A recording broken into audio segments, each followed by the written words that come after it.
What is going on, party people? Welcome back to the weekly anime update, where I talk about everything that has happened in anime throughout the week. So first we're going to be talking about Mob Psycho 100. Now, this is a complicated episode. I don't know how I feel about it. Obviously, I'm torn. The episode ripped my soul out, and I'm hurt. But I don't know. It's like the pieces to this episode, all the pieces and all the things that were put together in this episode, I'm not sure I enjoyed. The race itself was awesome. I love this race. I love seeing Mob kind of triumph over his past error. I like seeing him move forward as a character. I like seeing Reagan reacting to that in a positive way. There's a lot of great comedy bits there. It's a really cool scene. It's a really cool part of this episode. At the beginning of the episode, the flashback where he hurts his knee and then he hurts his knee in the race. That sort of, juxtaposition there is really cool. I really enjoy stuff like that. That's good direction. That's good writing. I really dig that. There's a lot in the episode itself that is good, but then everything sort of just goes off the rails when one of the members of Claw just shows up at their doorstep and murders their entire family, Mob's entire family. I don't know what this means for the future of the series. I don't know if this is real. I don't know how I feel about this. This is something I've been thinking about all week now. It's just, was that real? Did that actually happen? Now, of course, I am not spoiled by the webcomic. I have not seen anything from the webcomic. I mean, I've seen stuff from it, but I don't know anything that happens after this point, and it's kind of been messing with me a little bit. You have to excuse me here being a little kind of off cue and not being able to put concise thoughts together, because that's kind of what this episode did to me, is it just kind of confused me in a good way, I would say. I would say that this episode definitely accomplished something. The fact that okay, so let's just paint a picture and say that, yes, Mob's family, they are done. Mob's dad, he's burnt alive. His whole family is dead in that house.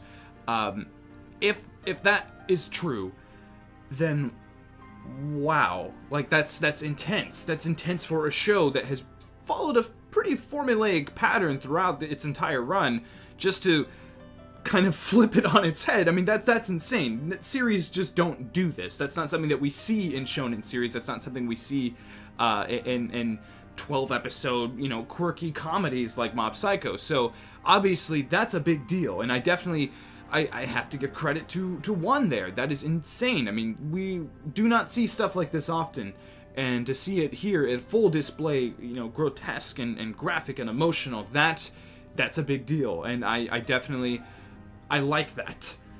But if they are dead, this is, I don't know, I just feel like it's kind of coming out of nowhere. I know, obviously, that's kind of what the episode is supposed to do. It's supposed to feel like it is coming out of nowhere. This Claw guy, where did he come from? He said that he would meet up with them again, he would see them again, but why would he kill them? Like, it's just, I don't know if I got that vibe from that character. You have to excuse me, I forgot his name. The boy, the Ness-looking kid, mother-looking kid, I should say. I like him as a character, I like him as a bad guy, but him just coming in and terrorizing the entire family just feels weird to me. Feels a little out of place, feels a little out of character, not only for him, but the entire series. The series has never sort of done this before, just kind of, I would say, just like completely erasing everything that they've kind of built up towards this point. I mean, the series has, again, followed a very formulaic pattern that has suggested that maybe this is happening and maybe that is happening, and I liked that about the show. And, again, flipping it on its head, although cool, kind of scares me a little bit for the future of the series. Again, it's good to not know what's happening next. It's good to have these moments in the series, but at what cost? At what cost does, I don't know, I'm not sure if it was 100% effective. That's what I have to say about it, to be honest with you. I don't like it when stories do this, when they sort of just like, it feels like an ex machina. And if you don't know what an ex machina is, you should Google it, because it's difficult to explain. It's basically just when something kind of just comes out of nowhere and shifts the story in a meaningful way, but it doesn't feel meaningful because that was never suggested in the series. Maybe if I saw this kid kind of creeping up on the family in the beginning of the episode, or even an episode before, maybe he figured out where they lived and he was like, so that's where you live, Mob, like something like that to kind of build up to it, just something to kind of solidify that scene and make it feel like there's more meaning to it. There's more, I don't know. There's a motive there, I guess. And of course there is a motive. We've seen the previous season. We know that this kid is pissed at those characters, but I don't know. I don't know if that character would go so far as to burn them alive. That's just insane. So, I don't know. I'm mixed on it. I'm very mixed on it. I don't know. It's difficult. It's so difficult to kind of pinpoint my thoughts on it. Now, I get flack for criticizing Mob Psycho because everyone thinks that this show is perfection, and don't get me wrong, it is really, really good. I love Mob Psycho 100. It is definitely one of the best shows it will be one of the best shows of the year, easily. And I'm not calling the show bad or anything like that. It's just, I don't know. I feel like when a show is perfect, it's right to criticize it. It's right to talk about it and kind of break these things down. And just that sort of, that scene, that fire scene was, God, it hurt. My heart was pounding there. Seeing Mob react to that, seeing Mob kind of lose himself there was really intense, and I definitely felt towards that. And that is something that this series has been sort of teasing, this sort of, the entire show has been teasing this mysterious form that Mob has. We saw a little bit of it in the dream sequence, we saw a little bit of it in the previous season 1, and now we're seeing it kind of unleashed, and that's awesome. Like, I really dig that is scary. And I do have to give them credit for actually planting the seeds and building up to that moment when Mob unleashes this inner demon. That's cool. I dig that. The episode itself, again, was good. The whole racing thing and Reagan. I love the stuff with Tsubomi-chan. I love, like, the conversations that they had at Reagan's office. Like, the relationship advice. Like, there's a lot of comedy here. There's a lot of stuff to love in this episode.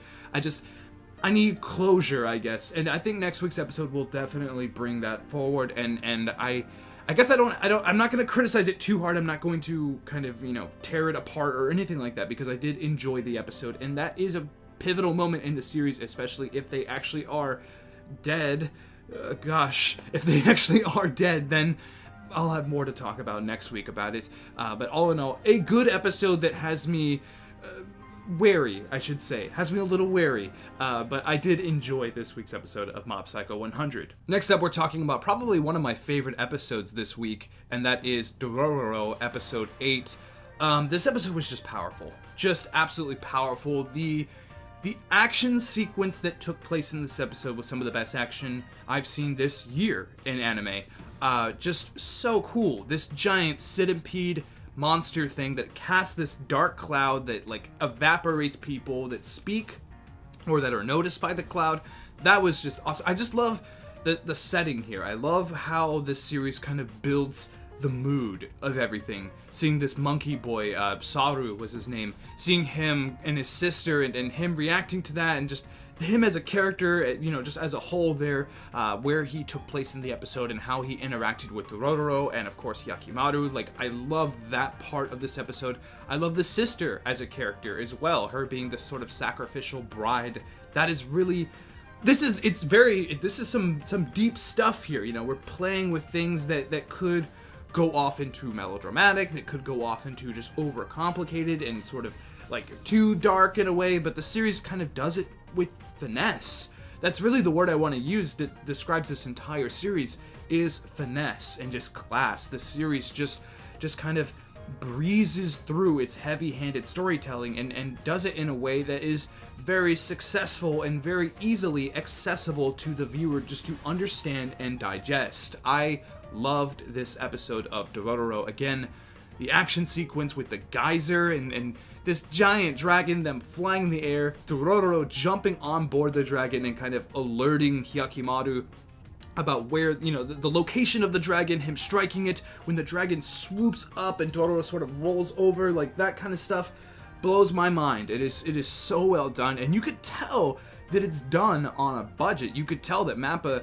put in the work. This isn't like a highly budgeted series. This isn't like Attack on Titan or anything like that. This is it's Mappa. You know, Mappa kind of gets away with these things and time again, and this is just no exception to that. This is another example of how Mappa can push the boundary when it comes to a low-budgeted series. Now, I don't know the actual budget to Dororo, but I know it's not super high. I know that the series it's on the tier of sort of, I would say, Banana Fish, and Banana Fish didn't have stellar animation. Like, there were some scenes that were great, don't get me wrong, but for the most part, Banana Fish was pretty mild throughout. But this is a little bit different. We're seeing a lot of big set pieces, a lot of great action, and a lot of great just backgrounds and the characters. And I have to say, the soundtrack is something that I haven't credited enough talking about this show previously. Those drums, man, just beating drums. I crank this thing up so loud to the point where it's almost unbearable, but that's how I take in this world that Tezuka created, that the master of manga created. And it's just, it feels so right. Everything just feels so perfect here. Great storyline, great character development with Hyakimaru as well. Him finally speaking to Dororo, him finally saying his name. That was a really big deal there. Him gaining the sense of smell and him immediately covering his nose because, yeah, the world smells bad, dude. I really, really like that. Great comedy, great camaraderie between Dororo and Hyakimaru. I love this episode. I think it's one of the best this week. I think it just honed in on what I love about Dororo. It sort of is an example of one of the reasons why after I recorded last week's weekly anime update, I found out that this is a 24 episode series, a 2-core series, and that's a big deal because this entire time I've been watching it, I was thinking that this was 12 episodes, and I'm like, okay, we're taking our time, but I think we're doing all right here. The pacing's really good. Now that the series is 24 episodes, there's so many opportunities for this. There's so many directions for the series to go. At this point, I kind of like had an idea. We're almost we're at the halfway point. We're past the halfway point for a 1-core series, and I'm starting to think that, like, okay, so after this, he's probably gonna meet his brother. Maybe I was thinking that the father was going to be the main sort of bad guy in this story, but I'm kind of doubting that now. I don't know. I'd love to see Dororo sort of attack a bigger story arc, like a 3 or 4 episode story arc. I'd love to see that happen. I'd love to see more stakes, the stakes raised, something similar to what they did to Mio's Song, that sort of arc there. I'd love to see more of that in the future, but I mean, if it just keeps going this way with these sort of, I don't know, these very intrinsic, just beautiful stories that are here and there, like I can dig that and I can digest that and easily access that and love it. Because that's what Dororo does. Dororo just succeeds at what it does best. And man, I love this series. I really do. Alright, next up we're talking about probably my least favorite episode this week. And that is The Rising of the Shield Hero. This episode had all the right things in it. I just don't think its execution was done well. We see this village that is like sickly now. This rotting corpse of this dragon brings down this sort of evil aura, or this evil, I guess, smell. I'm not quite sure. It's making everyone sick in the village, and of course Shield Hero has to come in and fix things. So he goes in and he tries to fight this dragon, or basically dispose of its corpse, but reluctantly he ends up having to fight the thing because it's still alive. It's a zombie dragon, and that's cool. That's really, really cool. But just in comparison, now I don't like doing this often, but in comparison, and this is not to drag down the Shield Hero, it's to sort of put up Dororo, we see this dragon and it looks kind of awful. It's CG, and that's kind of what we expect when we see dragons in anime, especially a series that's not a dragon anime. It's just a dragon here. They're gonna use some CG. That's perfectly fine. It's absolutely fine. But then you watch Dororo. I watched Dororo before this episode, obviously, and you see this, man, 100-foot long giant centipede swarming through the sky. And I don't know if they use CG. It looks like there's some CG there when it's moving real fast and things of that sort. But God, it looks so good. It looks so good in comparison to what we saw in Shield Hero. Now, again, I'm not trying to drag down Shield Hero. I'm really just, there's a fire truck going on outside. I'm just gonna wait for that.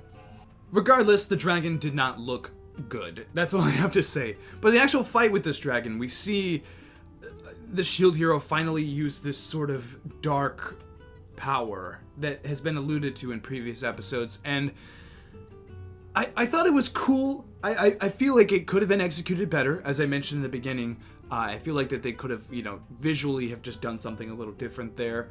I don't know, like, I wasn't feeling the stakes there. I wasn't feeling that this was that dire of a situation. Now, we see Philo basically get eaten, and they're led to believe that Philo is dead. We see Raphtalia, and she gets hurt after he uses this form, but she's basically fine afterwards, or they have to heal this curse on her. There's lots of things that are there that should be there, but I feel like, again, this entire episode could have just been executed better, could have been written a little better, could have been not necessarily animated better, but shown in a different way, I guess. This form itself, I wish, was more opposing, had more of an impact, because we see Mob, have this demon form, and it's very impactful, and it's very hard to look at. It is scary. And then we see the shield hero use this dark shield, and it's kind of wimpy. Doesn't really feel that cool, to be honest with you. His voice gets distorted. He looks kind of dumb, I would say. I don't know. I wasn't digging that. I really wasn't. Now, that's not to say that the episode was bad. This episode was a very serviceable episode. It felt like a shield hero episode. The story is moving forward, our characters are growing, and that's what's important. The writing here, the quips were really good. Philo as a character, I think I haven't liked her this much. I think this is the best that she's been. She's really funny, and I like her character. I like that she hates dragons. I like that she scarfed down these berries, and they thought that was blood when she was bit. It's silly, but it works in tangent of the rest of the series. But I just feel like, again, execution could have been a little better. Things could have been boosted up. The stakes could have been a little higher. But this is also a 2-core series, so they don't really need to do that here. They don't really need to raise the stakes so high in episode 8, I think that there is room for that to happen later, and it probably will happen later, and that's perfectly fine. I'm not going to crucify the episode or anything like that. It was a serviceable episode that I did enjoy watching.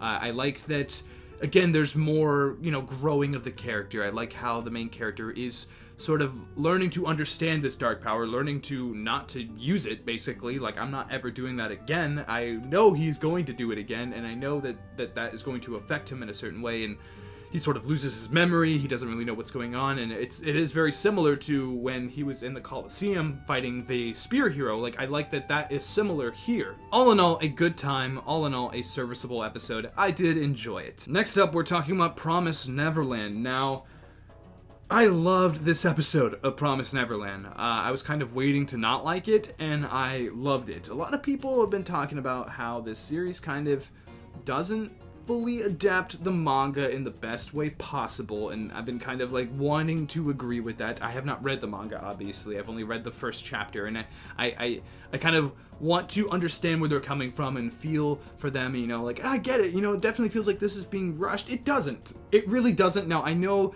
I've heard that there's an inner monologue throughout the series that's just not even here. It's non-existent here in the anime. And I've heard some things were kind of rushed here, but it's directed in a way that it doesn't seem like that. This show is directed so well. It is some of the best direction this year. I know I might get some flack for that. I know some people are going to disagree, and that's perfectly okay. But I really feel like this series is being handled by top-notch talent. When we see Crone die, that really hurt me. To make me, first things first, to make me actually care for Crone is one thing. Crone is a gross character. She is scary. She is a force, and I felt her immediately as soon as she was introduced. That is a bad girl right there. That she's scary. And then to see her, episodes later, bite the bullet and then have her sort of root for these kids to escape, that, man, was so impactful. I really, really felt that scene, the way it was directed when you see little Phil, eating this, I don't know, Italian sausage or something, and it kind of flashes forward to, her being basically eaten alive, or her getting this flower thing stabbed into her chest. I don't really know what those flowers are about, by the way. That is definitely something to take note of. That's something that we've been kind of seeing here and there throughout the series. It's in the opening as well. Definitely think that is important. But her death it speaks volumes to how good the direction is of this series. It definitely kind of set the tone for this entire episode, and it's really the halfway point in this episode. There's more happening in this episode, and I think that's something else that I have to credit the direction for, is so much is packed in these episodes. I feel exhausted after I finish an episode of this series. I feel like, whew, like, goodness, I need to, like, think about that for a while. Like, it's just, like, there's so much happening here, but it doesn't feel rushed. It doesn't feel like it's crammed in, and I know people that read the manga are going to disagree, and that's perfectly fine. Again, I get it. I'm sure if I read the manga as well, I would be upset about these things, but speaking from an anime-only watcher, speaking from that perspective, this is a extremely good series, and this was an extremely good episode. I love the mom in this episode. I don't know if they've given her a name, but mom in this episode is just terrifying, just absolutely terrifying. And I don't get the sense that she is like a very powerful character. Like, she could probably kick my ass and easily beat the crap out of any of these kids, and that's cool and all, but she's not like super powerful or anything like that. It's her words, it's her presence, it's how she's animated that sort of it's just everything is just encapsulated, just evil. I get this evil vibe from her, and that is triumphant. That really is. I really dig what Cloverworks has done with her character, and has built this sort of, just again, like a force towards her. When Rei is having that conversation with her, when she locks Rei in that room, like the tension there, just, oh my goodness, it was just so well put together, as I mentioned. And then Emma getting her leg broken like that.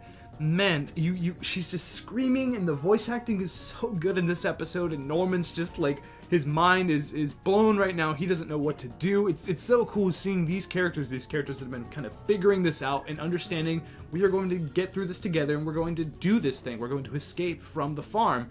And to see all that just fall apart in their face is something else. It truly is. I felt the impact, I felt the drama, I felt the suspense, and I felt the desperation. I think that's despair. Despair is the word I'm going to use. That is the theme of this entire episode of the Weekly Anime Update, is despair. And I think out of all of the series this week, I think that this series sort of captured that theme the best, and I think it achieved that sense. We see it in the characters' eyes, we see it in Emma's poor screams, and her just in such pain, and oh my goodness, I love Promised Neverland, guys. I really do. I think it's one of the best shows this year so far, and I'm gonna say that about all these shows. All these shows are one of the best shows of this year.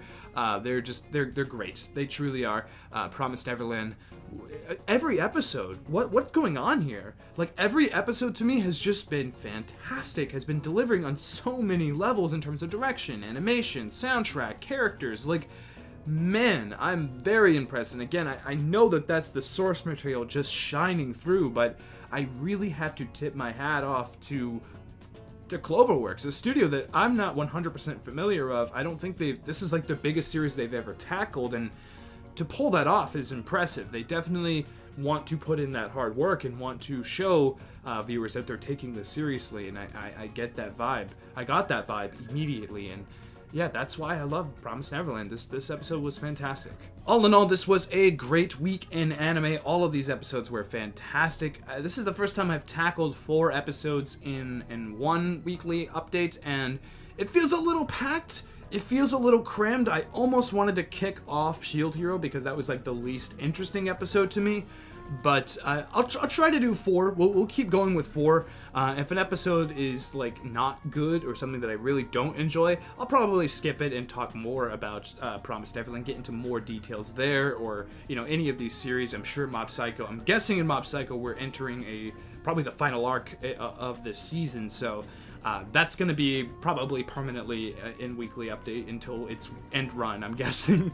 But the other series, those are Shield Hero and Dororo, both 2 core. Those are going to be, series I'm going to be talking about for a long time now. So I think it's okay to, skip a week or two and insert something else. Again, Kaguya is really good. There's a lot of other great series out there that I would want to talk about here. So we might just do that. I'm not 100% sure, but it's just fun to talk about anime, and it's fun to interact with you guys. So make sure to comment down below and give me your thoughts on This Week in Anime, Mob Psycho 100, Dororo, Shield Hero, and of course The Promised Neverland.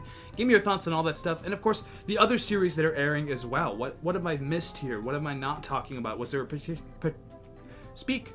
You could speak. Was there a particular episode that stood out to you that I didn't get to talk about today in this week's weekly anime update? Thank you very much for all your support. Thank you very much for being here, for getting through this entire thing. It means a lot to me, and until next time, I will see you guys later. Bye-bye.